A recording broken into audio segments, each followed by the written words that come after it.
which is Diversification for Market Success, Considerations for Diversifying Your Farm Operation. This program is being sponsored by Fraser Insurance Agency and MarketLink. And just to remind you, the session is being recorded.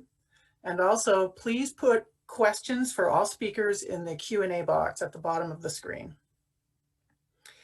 Our session moderator, Stacy Brenner, was unexpectedly unable to join us today, so I'll be stepping in as the moderator for the program. So, diversifying your operation. How do you diversify income streams, minimize risk, or both? How do you decide what will be a good fit? How do you determine the timing of adding another enterprise to your business? Our panelists share the hows and whys for their farm's diversification story, including successes and challenges. We have 4 farms represented, regional businesses, and 4 interesting speakers to tell their stories. First up is Matt Kushi. Matt is a first-generation farmer and owner of Kushi Farm and the North Hadley Chili Pepper Company, located in North Hadley, Mass. These are complementary businesses that serve to operate as small, multifunctional agricultural operations focused on providing both agricultural goods and agricultural services to the consumer. Formed in 2011, formalized in 2014, and created in honor of the original Kushi Farm that operated from 1907 to 1961. The goods and services offered include vegetable and resource crops, with a specialty in hot peppers and hot pepper products, private research for innovative growing systems, and development for interactive educational agricultural education exhibits. Matt also works at the Eisenberg School of Management at the University of Massachusetts as an academic matters coordinator. He has a BS in sport management and history and a master's of public policy and administration from UMass Amherst. Matt is also a Farm Bureau member and delegate, as well as chair of the Hadley Agricultural Commission. So Matt, it's all yours. Thank you, Gail. So welcome everyone. And as you can tell from my introduction, diversification is a major part of how I operate my business. I work at UMass full time. So this is kind of something I do, as you would say, on the side, but as we know, farming is never a part-time or side venture, so it takes up quite a bit of time. And over the past 10 years, I've worked up a bit of an interesting business and an interesting story. So next slide. So a little bit about me. The introduction covered a lot of the basics about who I am. I kind of came into farming after college. It was something where I graduated in 2010. As we all know, the job market wasn't spectacular at that point. I'd always been into farming. I'd grown up around farms here in Hadley. And so I started a small vegetable garden, kind of an offshoot of the family's vegetable garden, started selling some stuff on my own, and found out that, hey, you can make money at this. So that was kind of how my farming career started.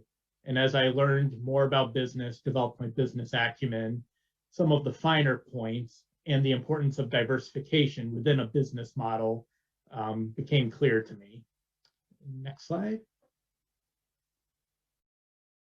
So this is a little bit of Kushi Farm. So this is pretty much our home base, what you see pictured in our logo here. So I established the business in 2011 and formalized it in 2014. And it's actually 2 complementary businesses. So from the start, I was starting to think about diversification. There's Kushi Farm, which is set up as a DBA, doing business as. That's your traditional crop production. That's your traditional resource crop production, because I grow squash, corn, occasionally hot peppers, bell peppers. And then there's the North Hadley Chili Pepper Company. This is the value-added product component. So these businesses are separate entities, but really they're like two divisions of the same entity. That's how I kind of view them. So next slide. So this is who we are, what we do. This was covered a bit in the introduction as well. But why did I start growing hot peppers? Why did I start farming? I started farming because, as I said, I grew up around it. And I've always been interested in business.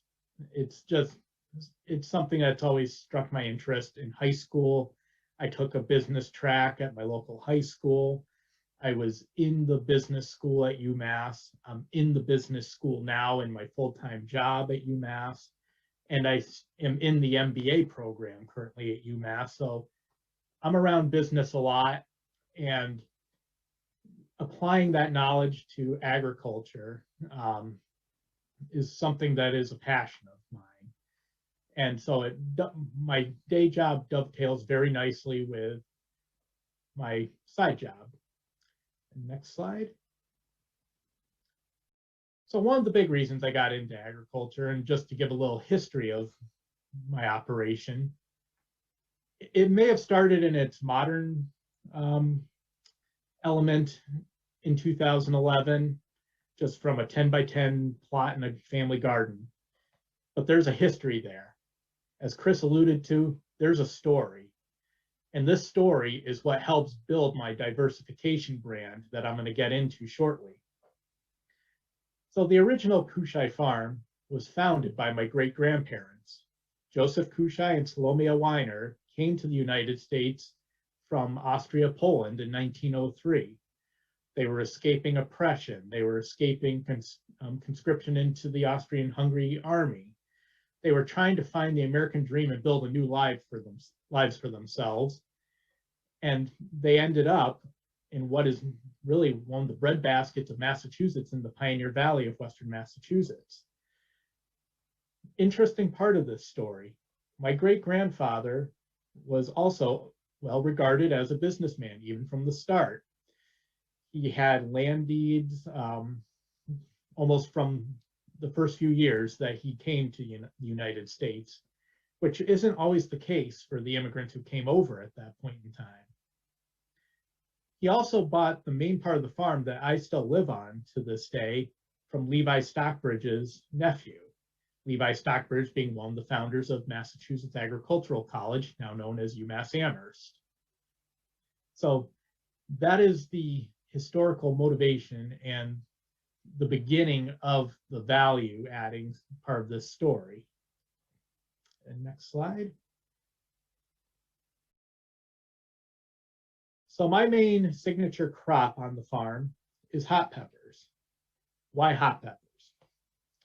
Well, they add a lot to cuisine. They're an interesting crop. They're also a niche crop. They are a specialty crop that you don't need a ton of, but there's a lot of uses for them. I initially started growing them because they looked interesting.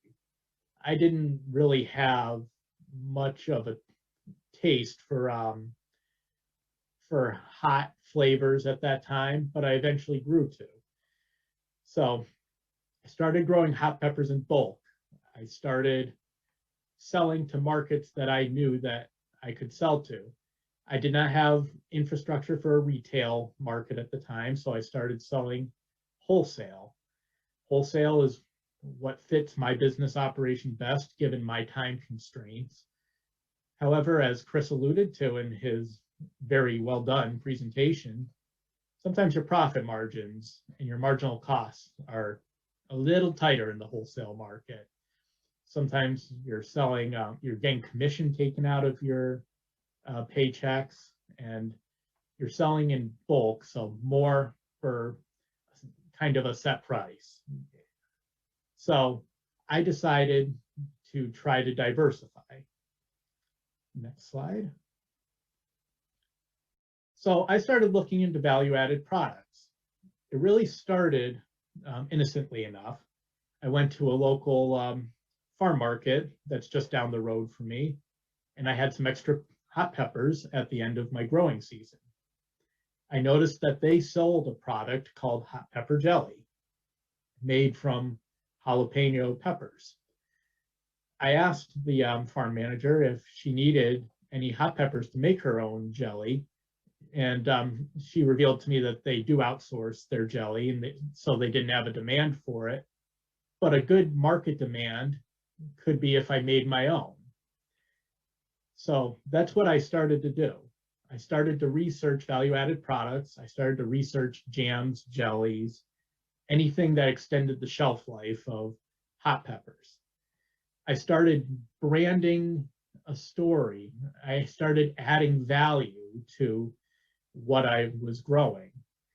Not only was I thinking of making hot pepper jelly just to have another product, there was a vision behind it. It could be a conversation starter. It could be something that individuals used on other food products to create an experience.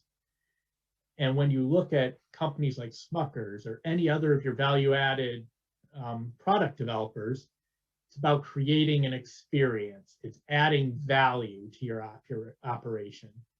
And really, that's what diversification is about, adding value. So now we've got the adding value part. There's the vision, but it also has to make sense on the business side, as Chris mentioned in his presentation. So that's where our considerations for diversification come in. Next slide. And so I covered a bit of this already of hot pepper jelly. And what gives my hot pepper jelly its value is the story. It's the fact that I hand make it start to finish. It's the fact that the peppers that are used in that are grown on the farm. It's start to finish, end-to-end integration. As Chris mentioned in his presentation, telling a story is part of how you create value. Next slide. So what are some of the considerations for diversifying?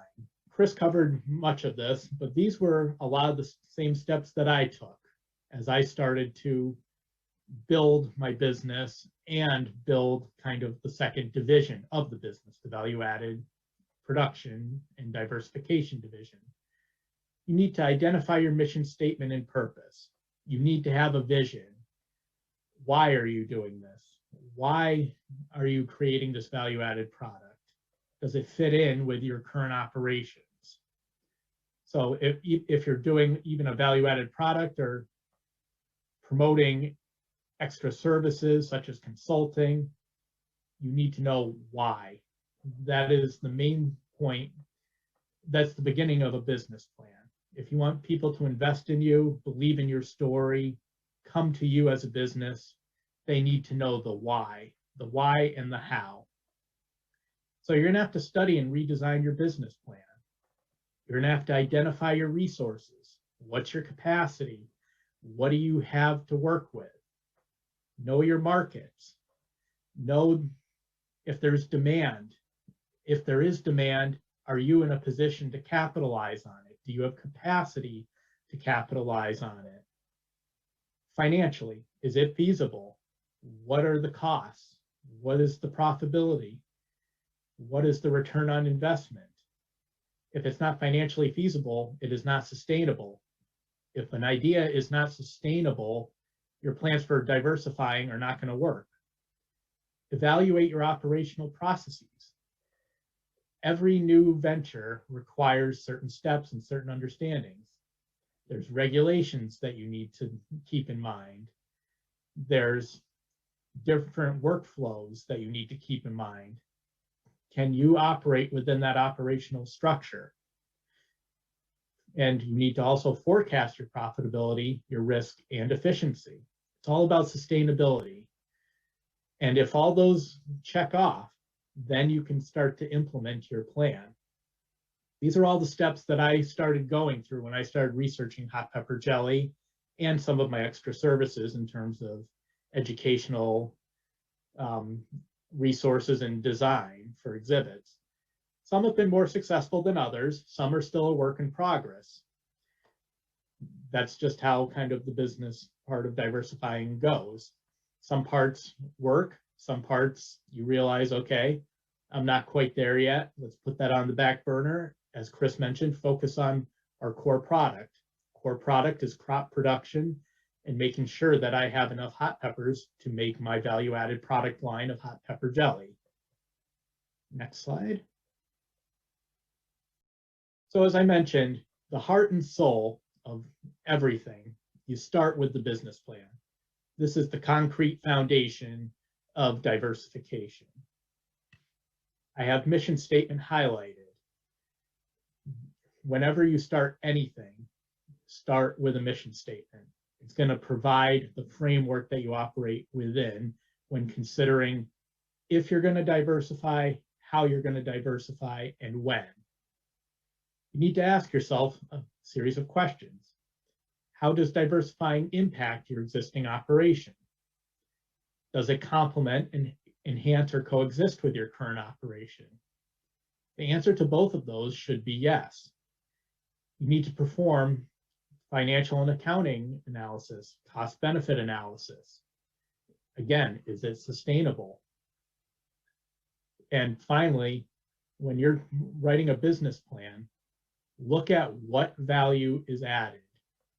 If you don't have value being added, no matter what your wish or vision might be, it is probably not in the best interest in terms of practicality and feasibility for your operation to diversify at that time. Next slide.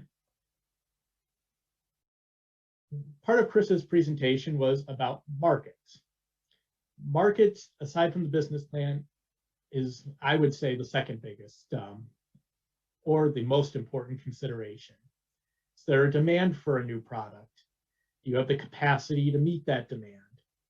If the answer to either is no, then you really don't have a reason to diversify. It's not going to add anything to your cash flow. It's not going to bring money into your operation. It could even take money from your operation. So say you have a business, one part of your business that breaks even and you're looking to finance it with another part of an operation. If it doesn't do that, what's the point? It might sound cool, you might have short-term sustainability, but you might be better off having marketing that idea to someone else, a different producer who can meet that demand. You have to think about your markets in terms of retail versus wholesale, profit margins, marginal costs, return on investment. Do you have distribution points? Those are all important considerations when you are looking at your markets. Next slide. Operations. What additional resources will you need? If you are going to go ahead with diversifying your operation, after you've determined how, when, why, you're going to need to create a new set of processes. So this is where bookkeeping, record keeping comes in addition to financial and accounting management. You need to create standard operation procedures so that you are as efficient as you are capable of becoming with diversifying. You want to put yourself in the best position to succeed with your new operation and your new value-added product or your new service that you're diversifying with. And also, what policies and regulations do you need to consider? Chris's story about the winery, perfect example. There's a lot of different bylaws and regulations, land use ordinances that you need to be aware of. Have a plan. Put all your ducks in a row before you decide to implement. Next slide.